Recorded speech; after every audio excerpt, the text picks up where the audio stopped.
Hello everybody, I am Chindrapal from Government Girl Senior Secondary School, Nathusari Kala. Today, paper of STET PGT Level 3 was conducted at different center in Haryana. In this paper, there were 150 questions and I want to solve its English part for you. Okay, its answer key will be released within 2 or 3 days by Haryana School Education Board Bhiwani. Those students who have appeared, they can check their English answer key. I have D set in my hand. Okay, rest of the paper you will solve by your own. Okay, because I am not expert in all the sections. Now, without wasting time, let's come to question number 46. There are 150 questions in it. You have to score 90 marks in it. Okay, reserve category candidates have to score less. Question number 46 is there. Select the correct infinitive form of the given sentence. तो ये non finites का question है. You know non finites है वो three types के होते हैं. Infinitive, gerund and participles फिर आगे 3 टाइप्स के होते हैं और इन्फिनिटिव भी आगे 2 टाइप के होते हैं. तो क्या है? Seeing is believing. अब देखो, सीइंग इज बिलीविंग जो वर्ड है, जो ये सेंटेंस है, इसके अंदर आगे 4 ऑप्शन दिए हुए हैं. ऑप्शन 1 है to see is to believe. Okay, second is seen is to believe, third is to see is believing and fourth is seeing is to believe. तो इसके अंदर थर्ड ऑप्शन है वो करेक्ट है. ओके, थर्ड ऑप्शन में to infinitive है वो लगाया हुआ है इसने. To see is believing. Okay, to see is believing, यही ऑप्शन है वो करेक्ट आएगा. फर्स्ट वाला ऑप्शन है वो करेक्ट नहीं है क्योंकि उसके अंदर बिलीविंग की स्पेलिंग है वो रॉन्ग दी हुई है. और सेकंड ऑप्शन के अंदर थर्ड फॉर्म लगाई हुई है एंड फोर्थ ऑप्शन के अंदर है वो seeing. Okay, seeing is to believe में इन्फिनिटिव नहीं होगा. सो थर्ड ऑप्शन है वो करेक्ट है इसके अंदर. 47 पर आते हैं. Select the correct tense form. ये टेंस का क्वेश्चन है. द कार ब्रैकेट में दिया हुआ है belong to my mother. She फिर डैश दिया हुआ है use it today to take Tom to dentist. तो इसके अंदर ऑप्शन 1 है बिलोंग्ड और सेकंड में इसने दिया हुआ है इज यूजिंग. सेकंड में दिया हुआ है बिलोंग्ड, यूजिंग, बिलोंग, यूज्ड और फोर्थ दिया हुआ है बिलोंग्स एंड इज यूजिंग. तो यहाँ पर हम फोर्थ ऑप्शन है वो हमारा करेक्ट रहेगा. The car belongs to my mother. Car है वो मेरी माँ से संबंधित है. She is using it today to take Tom to the dentist. और वो इसको आज डेंटिस्ट, टॉम को डेंटिस्ट को दिखाने के लिए इस कार का इस्तेमाल करने जा रही है. तो इसके अंदर फर्स्ट सेंटेंस में प्रेजेंट इंडेफिनिट आएगा और सेकंड के अंदर प्रेजेंट कंटिन्यूअस आएगा. अब 48 पर आते हैं. Select the correct preposition to fill up in the blank. तो हमारा सेंटेंस है they live okay dash the same roof. तो यहाँ पर अंडर प्रेपोजिशन है वो सही आएगा. They live under the same roof. बाकी जो प्रेपोजिशंस हैं वो करेक्ट नहीं है. अब आते हैं नेक्स्ट 49 के ऊपर. Change the voice from active to passive. Okay, choose the right option. आपको राइट ऑप्शन देना है. We shall discuss the question tomorrow in the meeting. अब देखो, क्वेश्चन है वो बहुत ईजी क्वेश्चन है. एक्टिव वाइज और पैसिव वाइज बच्चों 11th क्लास के अंदर सिलेबस में भी है, +2 क्लास के अंदर सिलेबस में भी है. और अब देखो, ये फ्यूचर इंडेफिनिट का क्वेश्चन है. The question will be discussed. Okay, sorry, we shall discuss. अब we shall discuss future indefinite आ रहा है और जब हम फ्यूचर इंडेफिनिट को पैसिव वाइज में चेंज करते हैं तो शैल के साथ और विल के साथ है वो बी लग जाता है. तो यहाँ पर बी क्वेश्चन से हम इसको उठा लेंगे. The question will be discussed. Okay, the question will be discussed tomorrow in the meeting. Okay, the question will be discussed tomorrow in the meeting. By us को हम लगाएं ना लगाएं इससे कोई फर्क नहीं पड़ता.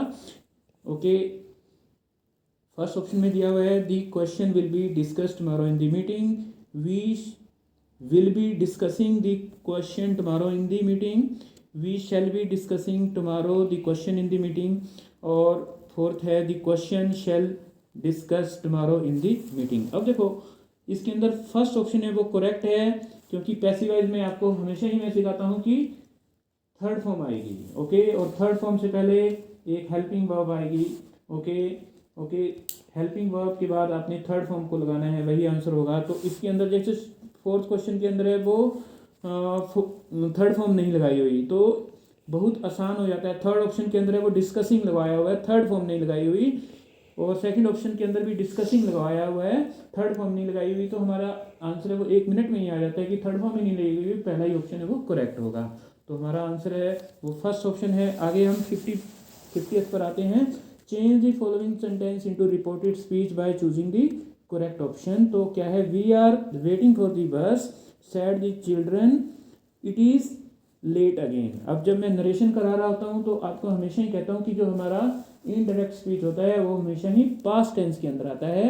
अब देखो इसको हम, ऑप्शन पहला है the children told they are waiting for the bus and it is late. अब जो फर्स्ट ऑप्शन है वो यहाँ से लेट बिल्कुल रॉन्ग हो गया, क्योंकि उसने दे आर लगाया हुआ है, क्योंकि पास्ट में आना चाहिए ये, तो ये बिल्कुल करेक्ट नहीं है।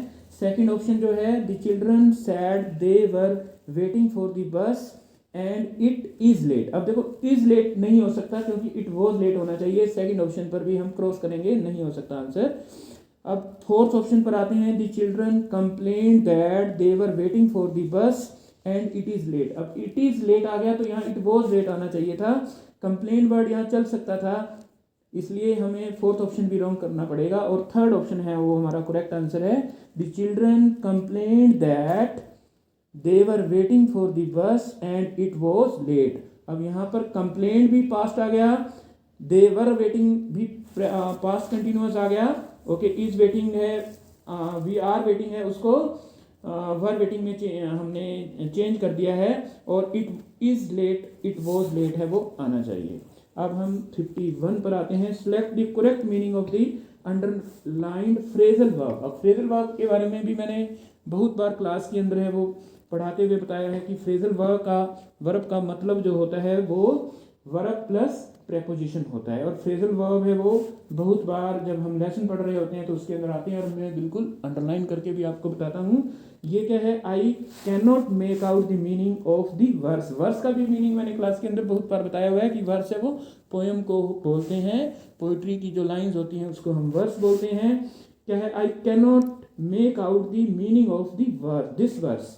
फर्स्ट है डिस्कवरी, सेकंड है अंडरस्टैंड, थर्ड है रीडिंग, एंड फोर्थ है स्टार्ट। तो यहाँ पर मेक आउट का मीनिंग जो होता है अंडरस्टैंड होता है। I can not understand the meaning of this verse, मैं इस वर्स का, इस पोएम का या इन लाइनों का मीनिंग नहीं समझ सकता, तो मेक आउट मीन्स अंडरस्टैंड होता है। ये वोकैबुलरी बेस्ड क्वेश्चन आ गया। इससे पहले एक क्वेश्चन है वो आपका प्रेपोजिशन के बेस्ड आया है, एक एक्टिव वॉइस पर आ गया, एक नरेशन पर आ गया, पहला क्वेश्चन है वो नॉन फाइनाइट पर आ गया। अब फिर क्या है कि एक क्वेश्चन टेंस पर आ रहा है, टेंस पर एक पहले भी क्वेश्चन आगे भी आने वाला है आपके, हाँ, एक 47 भी टेंस पर क्वेश्चन था, तो टेंस पर 2 क्वेश्चन आ रहे हैं। और ये क्या है, she play the sitar since 6 o'clock this morning, he just stop. तो क्या है, अब देखो सिंस आया हुआ है, तो सिंस के साथ आपको हमेशा ही बोला जाता है कि प्रेजेंट परफेक्ट कंटिन्यूअस आएगा, या पास्ट परफेक्ट कंटिन्यूअस आएगा, या फ्यूचर परफेक्ट कंटिन्यूअस आएगा, यानी कि has been, have been, had been के साथ फर्स्ट फॉर्म ing आएगा।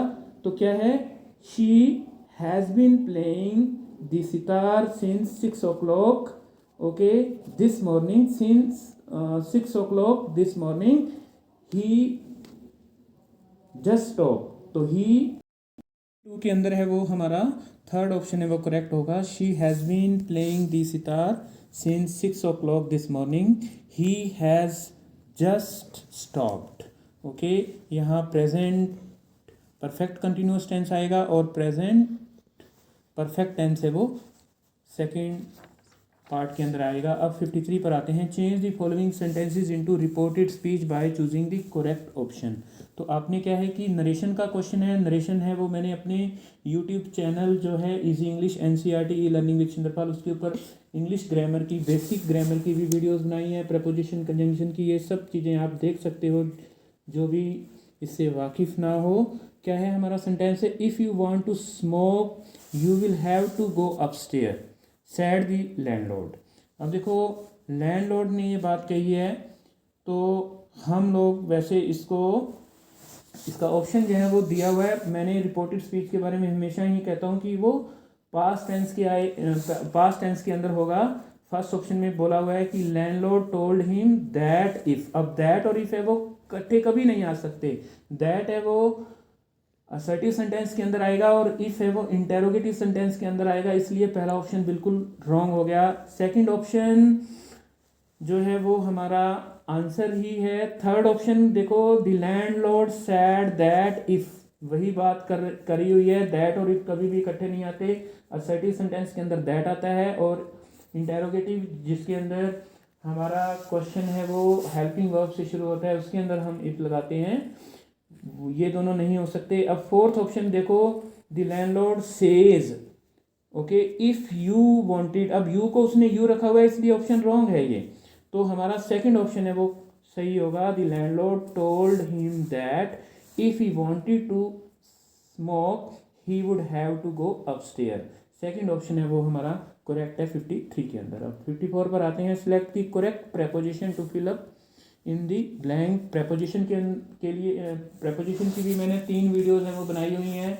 जो इस चीज़ को ध्यान से करना चाहते हैं वो मेरे यूट्यूब चैनल की प्लेलिस्ट के अंदर जाकर के बेसिक वीडियोस वो कर सकते हैं। बेसिक वीडियोस में सब चीज़ें की हुई हैं, नरेशन भी किया हुआ है डिटेल के अंदर, टेंसेस भी डिटेल के अंदर किए हुए हैं।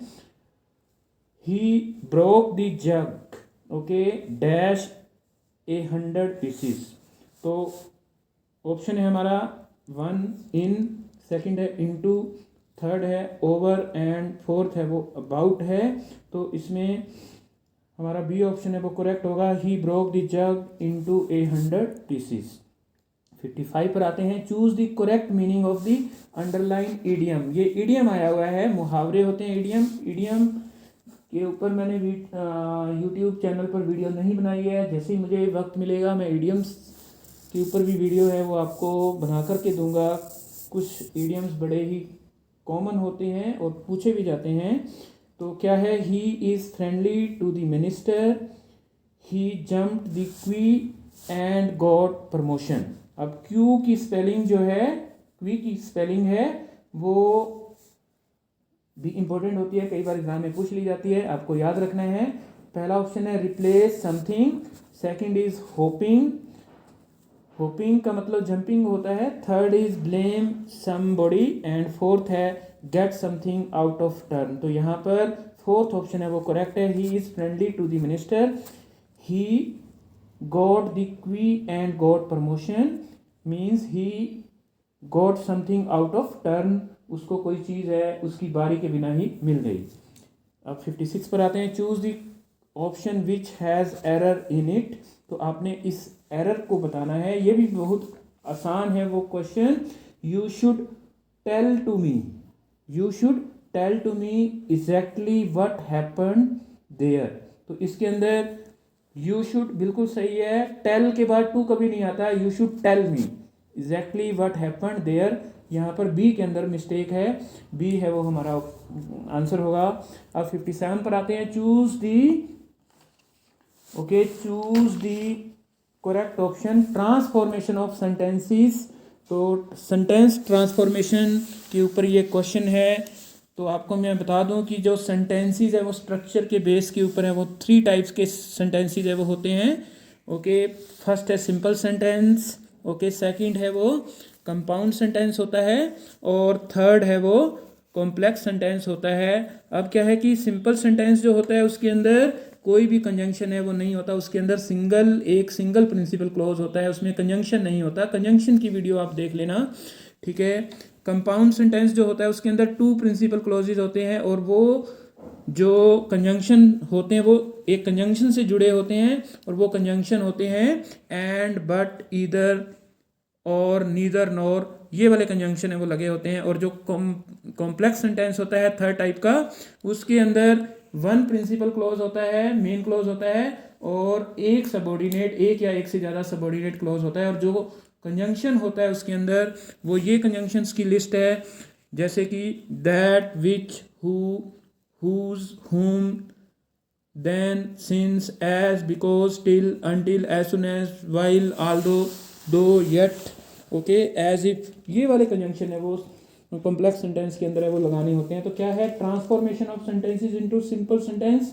तो सिंपल सेंटेंस है he must work hard to make up for the lost time. तो इसके अंदर कोई कंजंक्शन है वो नहीं लगाया हुआ, आपको पता लग रहा होगा। इसको हमने कंपाउंड सेंटेंस बनाना है, तो कंपाउंड सेंटेंस में कौन सा कंजंक्शन लगेगा, एंड या बट, ईदर और नीदर, नॉर में से लगेगा। तो क्या ऑप्शन हमारा आंसर आना चाहिए, ही must work hard and make up for the lost time. तो हमारा जो थर्ड ऑप्शन है वो करेक्ट आ रहा है, he must work hard and make up for the lost time, ये ही करेक्ट आंसर होगा। बाकियों के अंदर है उसने कंजंक्शन लगाया ही नहीं है। आप आते हैं 58 के ऊपर, ये भी कंजंक्शन का ही क्वेश्चन है।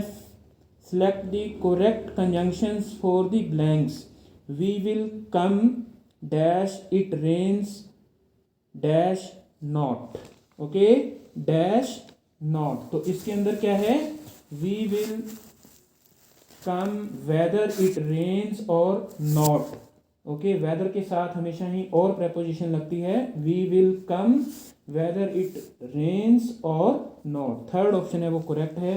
अब हम 59 पर आते हैं, choose the one word substitution for the following.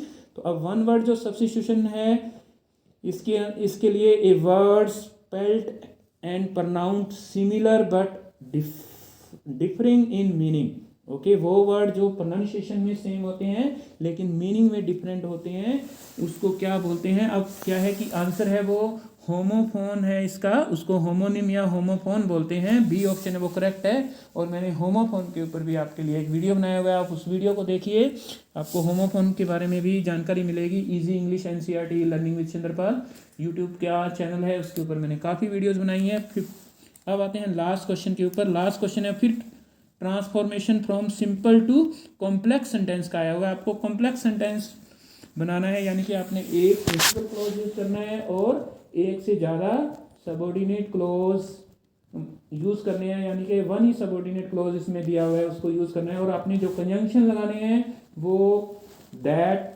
Okay, which, who, whose, whom, till, until, as if, since, because, after, before, okay, as if, as soon as, till, until, ये वाले कंजंक्शन है वो लगाने हैं। तो क्या है sentence, a moment lost is lost for ever.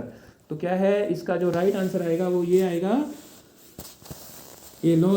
A moment which is lost for ever. जो मोमेंट, जो क्षण बीत जाता है वो हमेशा के लिए बीत जाता है। तो ये है आपका पीजीटी लेवल 3 का एग्ज़ाम। जैसे ही मेरे पास पीजीटी इंग्लिश का एग्ज़ाम आएगा पूरा का पूरा मैं वो आपके लिए सॉल्व करूंगा। उसका इंग्लिश पार्ट वो मेरे पास पहुंचा नहीं है, जैसे ही कोई भी स्टूडेंट मेरे को भेजेगा मैं, क्योंकि मेरा चीफ इंटरेस्ट है वो उसी पार्ट को सॉल्व करना है, मैं उसको भी सॉल्व करूंगा।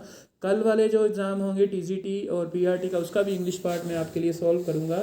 तो आपको ये वीडियो कैसी लगी, अगर अच्छी लगी हो तो आपने अपने दोस्तों को शेयर करना है। और आपके लिए इतना काम किया है मेरा, एक हल्का सा लाइक तो बनता ही है, लाइक कर दीजिए।